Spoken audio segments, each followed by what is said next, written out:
Assalamualaikum warahmatullahi wabarakatuh. Apa kabar sahabat-sahabatku, saudara-saudaraku, subscriber? Ketemu lagi dengan channel Bang Ber, channel yang membahas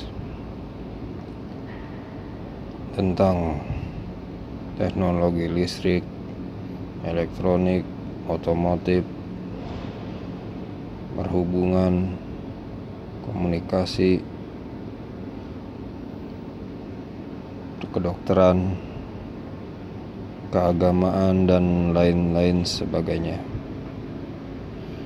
Kali ini saya akan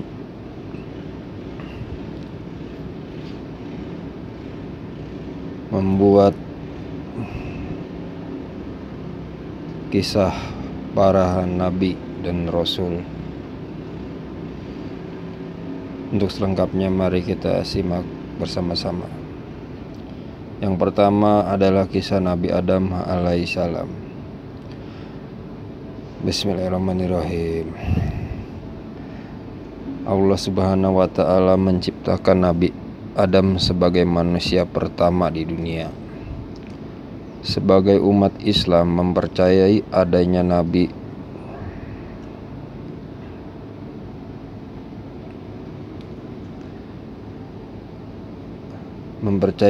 Nabi dan Rasulnya merupakan salah satu rukun iman.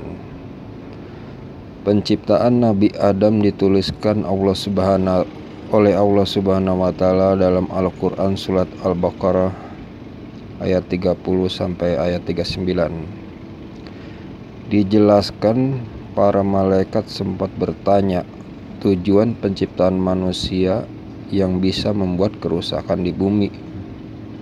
Tetapi Allah menjawab hal itu dengan bijaksana. Allah berkata,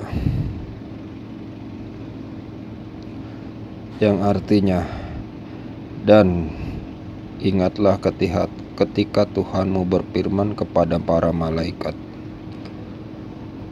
Aku hendak menjadikan khalifah di bumi.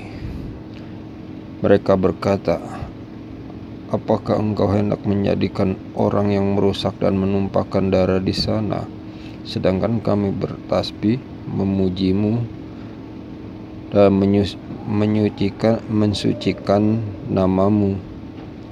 Dia berfirman, sungguh aku mengetahui apa yang tidak kamu ketahui.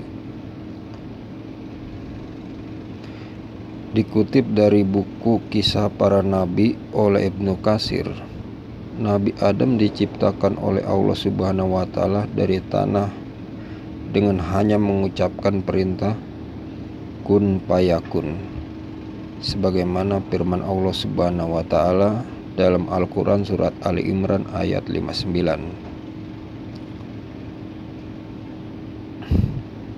yang berbunyi sebagai berikut.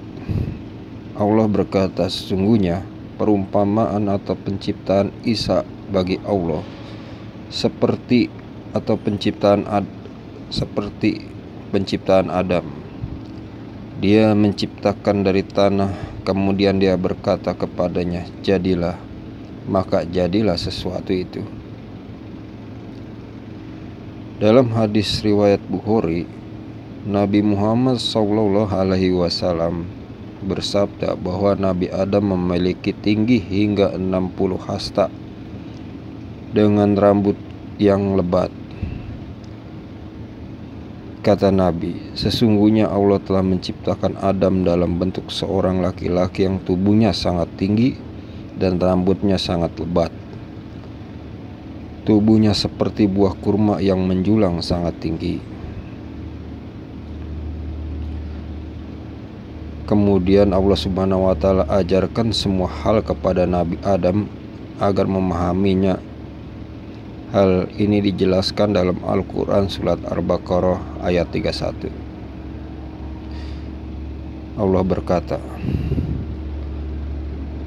dan dia ajarkan kepada Adam nama-nama atau benda semuanya. Kemudian dia perlihatkan kepada para malaikat seraya berfirman, sebutkanlah kepadaku nama semua benda ini jika kamu yang benar.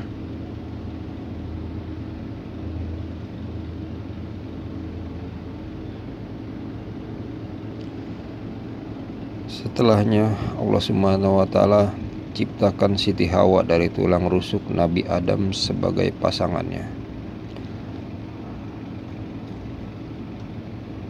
Hal ini tertulis dalam Al-Quran surat An-Nisa ayat 1. Allah berkata,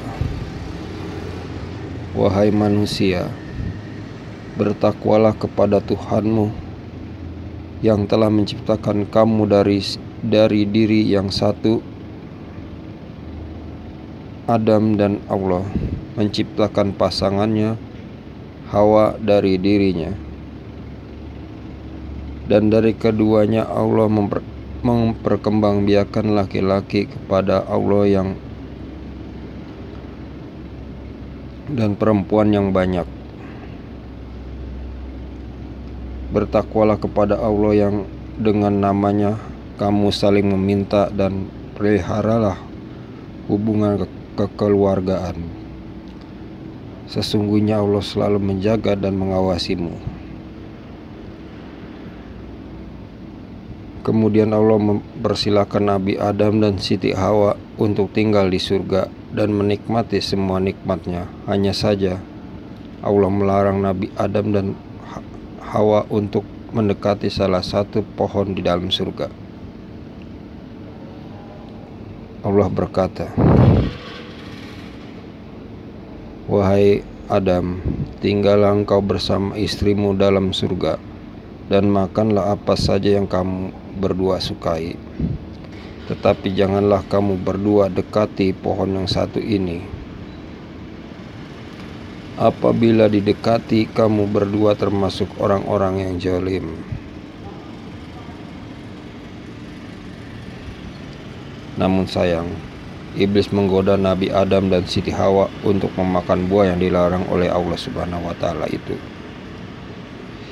Iblis mengatakan bahwa buah tersebut dapat mengubah mereka menjadi malaikat dan bisa hidup kekal di surga. Hal itu tertulis dalam Al-Quran surat Al-A'raf ayat 20.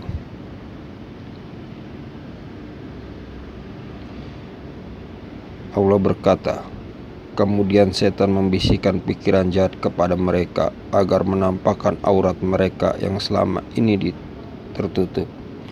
Dan setan berkata, Tuhanmu hanya melarang kamu berdua mendekati pohon ini, agar kamu berdua tidak menjadi malaikat atau tidak menjadi seorang yang kekal dalam surga." Akibatnya Nabi Adam dan Siti Hawa diusir dari surga. Mereka berdua pun diturunkan ke bumi dan dipisahkan, seperti ditulis dalam Al-Quran surat Al-Baqarah ayat 36. Allah berkata, "Lalu setan memperdayakan keduanya dari surga, sehingga keduanya dikeluarkan dari segala kenikmatan ketika keduanya di sana, di surga. Dan kami berfirman, turunlah kamu sebagian kamu menjadi musuh bagi yang lain, dan bagi kamu ada tempat tinggal dan kesenangan di bumi sampai waktu yang ditentukan."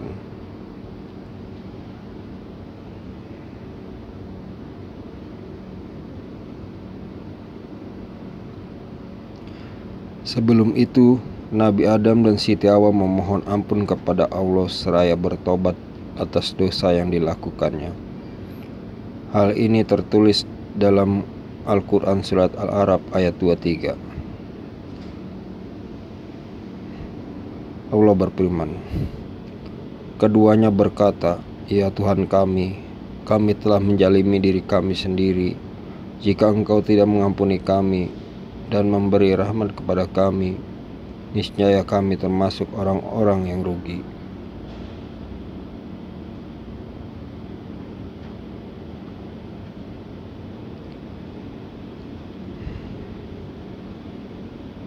Sebelum membisikkan godaan kepada Nabi Adam dan Siti Hawa, iblis diketahui tidak menyukai mereka. Bahkan ia bersikap sombong dan enggan mematuhi perintah Allah untuk bersujud di depan Nabi Adam. Dalam Al-Quran surat Al-Hijr ayat 30-31 Allah Subhanahu wa Ta'ala berfirman agar malaikat dan iblis sujud di hadapan Nabi Adam. Namun ia mengingkari ucapan Allah Subhanahu wa Ta'ala. Allah berkata, maka bersujudlah para malaikat itu semuanya bersama-sama, kecuali iblis. Ia enggan ikut bersama-sama para malaikat yang sujud itu. Iblis beralasan bahwa ia lebih mulia dibanding Nabi Adam, sebab Nabi Adam hanya diciptakan dari tanah, sedangkan ia diciptakan Allah dari api. Allah Subhanahu wa Ta'ala pun mengusir iblis dari surganya, sesuai dalam Al-Quran surat Al-A'raf ayat 18. Allah berkata, keluarlah kamu dari sana atau surga dalam keadaan terhina dan terusir. Sesungguhnya barang siapa di antara mereka ada yang mengikutimu, pasti akan aku isi neraka jahanam dengan kamu semua.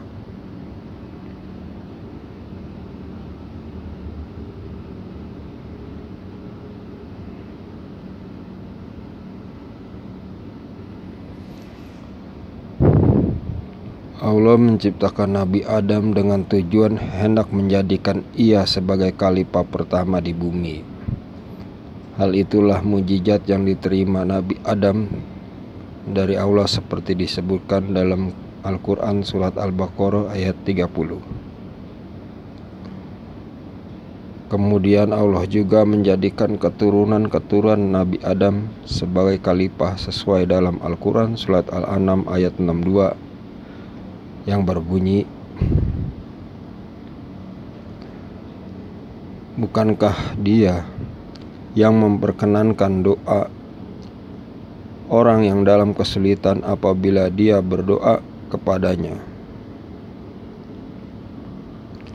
dan menghilangkan kesusahan dan menjadikan kamu manusia sebagai khalifah atau pemimpin di bumi? Apakah di samping Allah ada Tuhan yang lain? Sedikit sekali nikmat Allah yang kamu ingat.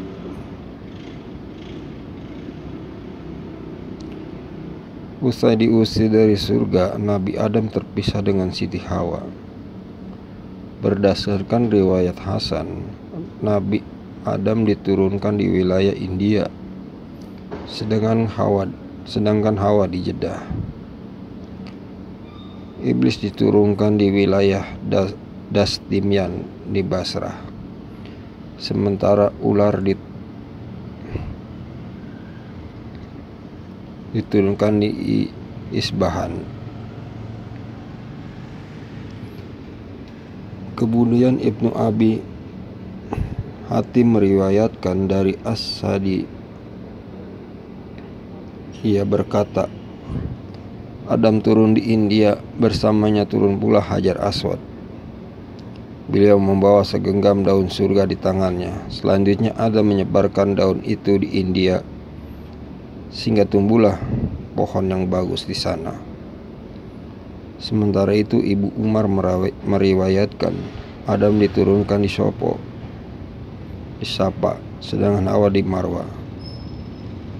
Mereka pun dipertemukan oleh Allah di Jabal Rahma dan bersatu kembali.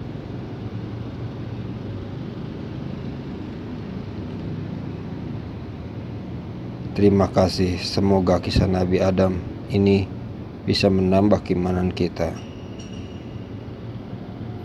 Amin ya rabbal alamin.